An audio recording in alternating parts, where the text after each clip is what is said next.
السلام علیکم ګرانو دوستانو، احمد کوټوال یم. الله دې وکړي چې روغ او جوړ اوسئ.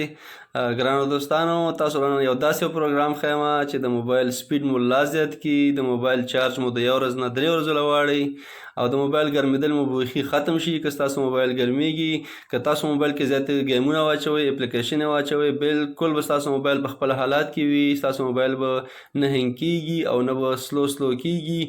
اسانه اپلیکیشن، ډېر ښکلی اپلیکیشن دی او دا چې د ویډیو لیدلو منځ کې خامخا د سبسکرایب او د لایک خواهش کوو. چینل زموږ سبسکرایب کړئ او ویډیو خامخا لایک کړئ. انشاءالله ویډیو لنډه او مختصره جوړو او فایدې دله ښیم چې تاسو له ستاسو د موبایل د وزن کمولو، د سپیډ زیاتولو او د چارج زیاتولو طریقه در وښیم چې ډېر اسانه او سمپل طریقه ده. ویډیو ګورو په شریکه سره. د پروګرام ډاونلوډولو لپاره ځو پلی سټور له. پلی سټور له چې کله لاړ شو، په پلی سټور کې لیکو سپیډ بوسټر. تاسو له زه ښیم دا چې ما مخکې لږ ډاونلوډ کړو. سپیډ بوسټر په نوم باندې پروګرام دلته لیکو. سپیډ بوسټر چې مو کله ولیکلو دا رقم انټرفیس راځي، مخې له دا رقم شکلونه مخې ته راځي. په دې کې دغه 4 نمبر تاسو ګورئ، باقاعده ښکاري دغه نشان، دغه یاد لرئ. دا تاسو ډاونلوډ کړئ. دا تاسو کله ډاونلوډ کړلو، د تقریبا 7.3 MB وزن دی. 5 میلیونه خلک دا خوښوي، د استعمالوي. ډېر زر ډاونلوډېږي. که ستاسو انټرنیټ سلو هم وي، دونه وخت نه نیسي، ځکه 5.8 MB دی. دا چې کله موږ اوپن کړو، په دې کې دا رقم انټرفیس راځي، دا رقم شکل راځي. په دې کې ټول ناول څه کوو؟ فون بوسټر انتخابو. فون بوسټر چې کله انتخابو، دا تاسو ناول الاو سیټنګ غواړي. الاو چې موږ کړو، هغې نه بعد د سکین شروع کېږي. تاسو دا ویل د ویل نه اپورنیټ ټو کلین. دا چې ما اوس موبایل خلاص کړو، زما کوم پروګرام نه دی خلاص، نو دې ولیکل چې ستاسو موبایل کې اوس فلحال لپاره کوم اپلیکیشن خلاص نه دی پروته. دا هغه سکین کوي کوم اپلیکیشن چې تاسو نه فیسبوک کې هم ګوتې والي، مسنجر کې هم ګوتې والي، یوټیوب هم کولاو کړئ. دا تاسو چې کله د موبایل نه بیرته وځي، هغه پروګرام په موبایل کې دننه خلاص پاتې کېږي چې هغه ستاسو چارج ته ضرر رسوي. چارج وهي دا په اول سکیننګ چې کوم دی، دا د موبایل خلاص اپلیکیشن یې بندوي. دویم دا جنګ پیل په نوم باندې پروګرام دی. دا چې تاسو کله آن کوئ، دا هم الاو غواړي. الاو چې هم کله وکړه، دا سکین شروع کوي. دې کې ګوره، دا تاسو وګوره 2195 MB 2195 MB چې دا زما موبایل ما ډېر وخت نه دی سکین کړی. دا هغه فایلونه دي کوم چې ما اپلیکیشن یې ډاونلوډ کړي، ما گیمونه ډاونلوډ کړي، خو ما بیرته هغه انسټال کړي دي، د موبایل نه مې ډیلیټ کړي دي. خو د هغې فضول فایلونه زما په موبایل کې پراته دي او ډېر غټ ځای زما نیولی دی. تقریبا چې دا زه صفا کړم، 403 MB ما له فایده رسوي. 403 MB موبایل زما خالی پاتې کېږي، زما ګیلري پاکېږي دی نه. دا تاسو ګورئ، واضح ښکاري دلته دله 403 MB زما موبایل هېڅ په هېڅ فایلونو نیولی دی او سټوریج ډک دی. دې باندې موږ کلین نشان او کلین نشان چې پې کله وو، دا ګوره ټول هغه فایلونه ختموي چې کوم فضول پراته دي، کوم گیمونه یا کوم اپلیکیشن چې ما انسټال کړي دي او بیرته مې ډیلیټ کړي دي. هغې فایلونه زما په ګیلرۍ کې، زما په فایل مای فایل کې پاتې دي. هېڅ په هېڅ ځای نیولی. 432 MB کلین شو، پاک شو.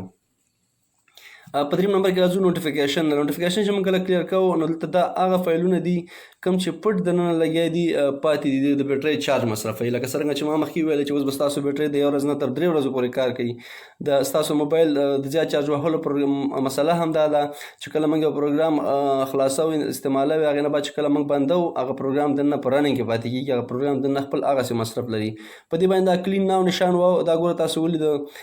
تقریبا دا چې کله موږ کلین ناو نشان و، په دې باندې موږ اول سیټنګ دا راځي چې تاسو د خپل موبایل کې الاو کوئ. دا چې کله موږ خپل موبایل کې الاو کړو، تاسو ولید کلین آل. دا چې زما پر نوټیفیکیشن کې لا فلحال څه نشته دی. لږ مخکې ما یادونه وکړه، موبایل ما لږ مخکې چالان کړو، نو دا نوټیفیکیشن یې پکې فلحال نشته. که پکې ویل دا به ټول نومونه راغلی وي او دا کلین آل به مې واهلو، دا به ټول دغسې پاک شوی وی. یو نوټیفیکیشن و، هغه هم پاک شو. په 4 نمبر کې کوم پروګرام دی؟ په 4 نمبر کې سی پی یو کولر. سی پی یو دا د موبایل هغه آی سی ده چې کله موږ گیم کوو، فیسبوک کوو یا هر څه موبایل نه استفاده کوو، په هغې آی سی باندې ډېر بوج راځي، ډېر لوډ راځي، هغه یو رقم ګرمایش پیدا کوي. د هغې دپاره دا یو پروګرام ورکړی دی، سی پی یو کولر موږ واو. دا یعنې سی پی یو یخېدل دپاره یو پروګرام موږ واو. دا چې کله موږ واو، دا څه ګورئ، هغه پروګرامونه چې په پټ په بیکګراونډ کې دننه چالان روان دي، خلاص روان دي، موږ تاسو پرې نه پوهېږو، اتومات ورباندې دا صفا کوي او ستاسو موبایل که ګرمېږي، که د ګرمایش وجوهات پیدا کوي، بالکل دې سره ختمېږي او ستاسو موبایل ګرمېدل بالکل ختم شي. په 5م نمبر کې دله خوندور اپلیکیشن ورکړی دی اپ منیجر چې کله موږ واو دا هغه اپلیکیشن راځي مخله چې کوم موږ انسټال کړی دي که کوم موږ وغواړو چې ډیلیټ کو ان انسټال کو د دې ځنه په اسانه باندې کولای شو دا آشنا علامه ورکړي کله چې موږ یو پروګرام کلیک کو او دا نه بعد آشنا علامه وو ان انسټال نو ډایرکټ به دا ان انسټال شي ډیلیټ بشي په دې څنګه ورکړی دی بل یو پروګرام به زبردست ورکړی په اپ منیجر کې بیک اپ مطلب هغه اپلیکیشن چې زه غواړم چې ما انسټال کړی دی هغه زما په موبایل کې پاتې شي هغه زما په میموري کارت کې هم پاتې شي که زه کله موبایل ریسټور کوم یا کوم دوست ملګری لاغه اپلیکیشن بلوټوث کوم زی پی کوم یا میموري کارت کوم کاپی کوم ولا دا بیک اپ جوړي کبل پر مثال زما اوس یو څو پروګرامونه بیک اپ پکار دی دا بیک اپ پکار دی دا بیک اپ پکار دی دا بیک اپ پکار دی شپږ 15 لس بیک اپ تاسو پکاري تاسو باندې بیک اپ بٹن وهي دا دغه بیک اپ جوړي دا ګوره درې اپلیکیشن ما نخښه کړې وي او درې واړه بیک اپ شو لاړ زما میموري کارت لا یا زما د موبایل